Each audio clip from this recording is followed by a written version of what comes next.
dicocokkan. Apakah mungkin seperti itu bisa? Aku yakin sebelum dipilih itu pasti sudah ada simulasi wajah dia dipakai dengan makeup itu. Oh. Itu pasti karena itu bisa menentukan visi sutradara juga seberapa lucu atau seberapa pas ketika dia dikenakan makeup seperti itu, karena itu bisa disimulasikan gitu. Dan setelah itu baru bisa di screencast lagi kan, sebetulnya bisa diperlihatkan ketika dia harus menjalankan peran itu dengan suara yang mungkin mimiking seorang perempuan babysitter gitu kan. Betul.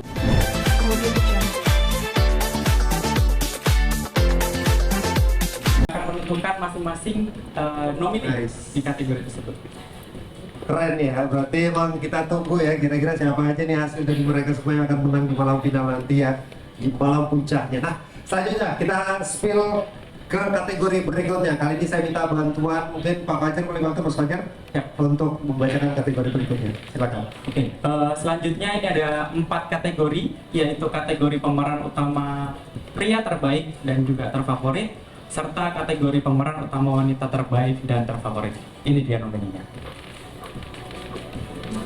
Inilah nominasi pemeran utama pria terbaik IMA 2005, Chico Kurniawan dalam film Satu Kakak Tujuh Ponakan, Dian Wiyoko dalam film Sore Istri dari Masa Depan, Morgan Oey dalam film Lulukungan di Bukit Duri, Nicholas Saputra dalam film Siapa Dia, Ringo Agus Rahman dalam film Panggil Aku Ayah. Inilah nominasi pemeran utama pria terfavorit IMA 2025, Chico Kurniawan dalam film Satu Kakak Tujuh Ponakan, Dian Wiyoko dalam film Sore Istri dari Masa Depan, Morgan Oey dalam film Lulukungan di Bukit Duri, Nicholas Saputra dalam film Siapa Dia, Ringo Agus Rahman dalam film Panggil Aku Ayah.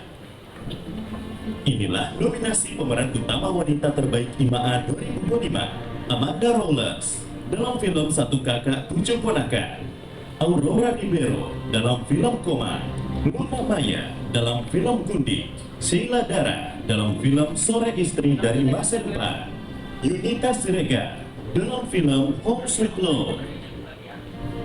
Inilah nominasi pemeran pendukung wanita terfavorit IMA 2025, Amanda Rollers dalam film Satu Kakak Tujuh Ponakan, Aurora Ribeiro dalam film Koma, Luna Maya dalam film Gundi, Sheila Dara dalam film Sore Istri dari Masa Depan, Yunita Siregar dalam film Home Sweet Love.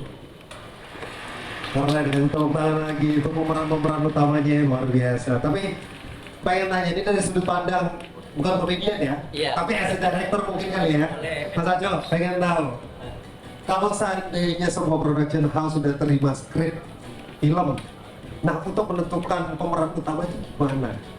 Ya pasti ada beberapa kriteria kan, dari mulai kecocokan visual juga penting kan. Kalau misalnya kita ngelihat mapping karakternya, wah ini cocoknya orang yang umur segini, warna kulitnya segini, itu juga pasti penting. Yang kedua adalah kemampuan. Nah, kemampuan setelah kecocokan kemampuan gitu. Jadi memang seberapa mampu dia bisa menghidupkan adegan-adegan yang memang ada dalam skrip itu gitu. Jadi kalau misalnya kemampuan dan kecocokan udah ketemu, ya menurutku sih dua kriteria itu udah bisa memenuhi dia, udah bisa terpenuhi untuk bisa menjadikan dia pemeran utama gitu. Nah kalau misalnya kita ngomongin sedikit plesetan ya, Mrs. Doubtfire itu kan karakternya dirubah bener-bener. Betul, betul. Apakah mungkin orang yang dengan karakter mungkin tidak cocok dengan tampilan dan ceritanya, tapi bisa dirubah di make up sampai dicocokkan? Apakah mungkin seperti itu bisa?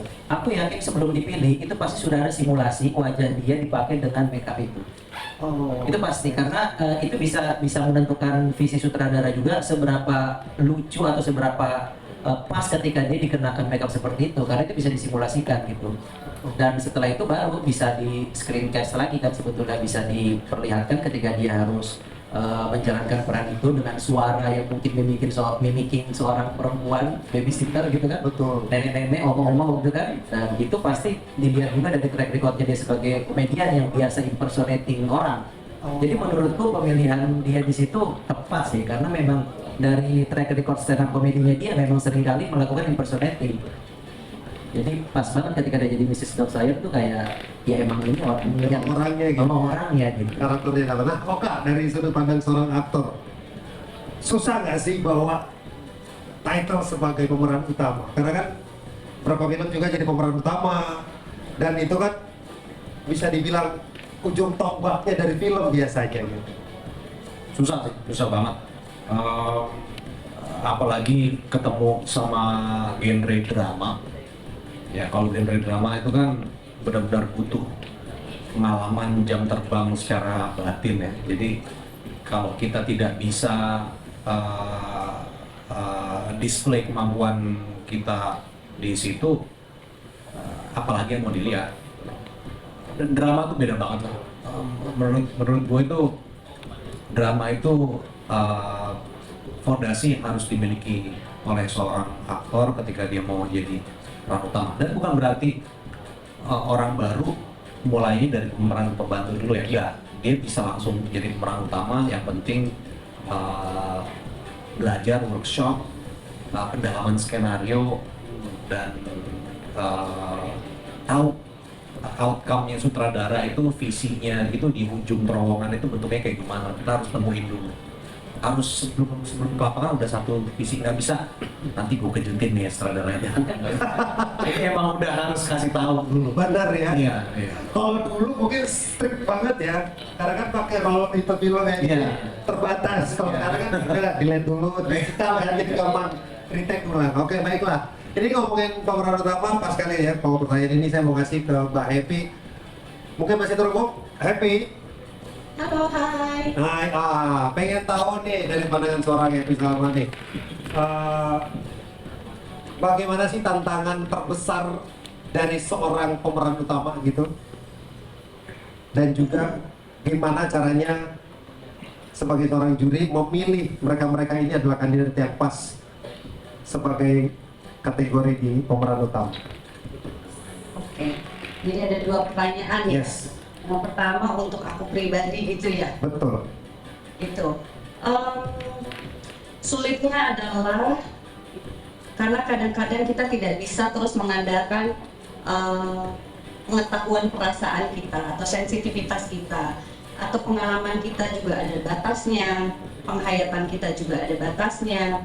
Yang paling menantang adalah bagaimana kita terus menggali pengetahuan kita juga untuk bisa merespon dan juga bisa bekerja sama dengan lawan main dan juga paham dengan arahan sutradara gitu atau tim kerja yang lain. Karena bisa dibilang walaupun jadi peran utama dianggap dia memegang semestanya itu cerita, tetapi pada akhirnya kan seni multi interpretasi ya, nggak ada yang murni betul atau nggak pasti salah. Jadi itu adalah selalu menjadi persoalan yang membuat kita pun sebagai aktor kadang-kadang ragu apakah kita udah benar nggak ya? Kita udah yakin nggak ya? Nah jadi tantangan yang terberat adalah untuk meyakinkan diri sendiri sih gitu. Apalagi kalau filmnya udah tayang, tiba-tiba aduh penontonnya sedikit atau ada koreksi gitu, dan yang paling terberat adalah menyalahkan diri sendiri, apa jangan-jangan saya kurang bisa maksimal ya, itu sih sebetulnya tantangan yang terberat. Tapi kembali lagi meyakinkan bahwa seni itu multi interpretasi itu membuat kita juga menjadi selalu paham bahwa semua bukan tanggung jawab seorang diri, seorang aktor. Nah, kembali ke tentang memilih, ya itu persoalan yang sulit lagi ya, karena di sisi lain kita juga seorang aktor. Kita mengerti proses panjang yang dialami setiap aktor ketika dia menyelesaikan tanggung jawabnya. Jadi kita tuh selalu ada keinginan yang besar untuk mengapresiasi. Dan benar tadi seperti Oka bilang, Cok juga bilang, pada akhirnya tetap saja di luar apresiasi itu kita juga harus punya argumentasi dan harus juga memiliki pertanggungjawaban yang juga cukup logis, cukup kuat kenapa kita memenangkan seseorang itu gitu. Jadi memenangkan itu bukan hanya sekedar karena keinginan pribadi atau soal suka dan tidak suka, itu dulu yang harus dinyatakan gitu. Jadi betul-betul harus adil, itu yang susah, untuk adil betul-betul menilai gitu. Dan aku senangnya dalam proses ini dari pihak RCTI sendiri tidak ada intervensi sama sekali, diserahkan kepada kita karena udah tahu ya berlima ini aja repot diskusinya. Lebih repot lagi gitu. Itu sih tantangannya adalah untuk bersikap sangat adil gitu. Itu sulit sekali dan harus diperjuangkan. Oke, based on your experience sudah puluhan tahun berakting, pengen tahu apa lagi sih yang perlu ditingkatkan untuk perindustrian film di Indonesia ini? Itu kan sebuah ekosistem ya yang nggak bisa bergerak sendiri-sendiri. Dengan salah satunya ada festival semacam ini, ada IMA, itu juga salah satu bentuk dukungan yang luar biasa dan punya konsistensi ya, punya stamina panjang sampai 19 tahun menjaga ini salah satu dukungan yang luar biasa membuat ekosistem itu tumbuh gitu. Karena ruang-ruang seni itu tidak akan ada arti apa-apa kalau tidak ada dampak untuk ekosistem.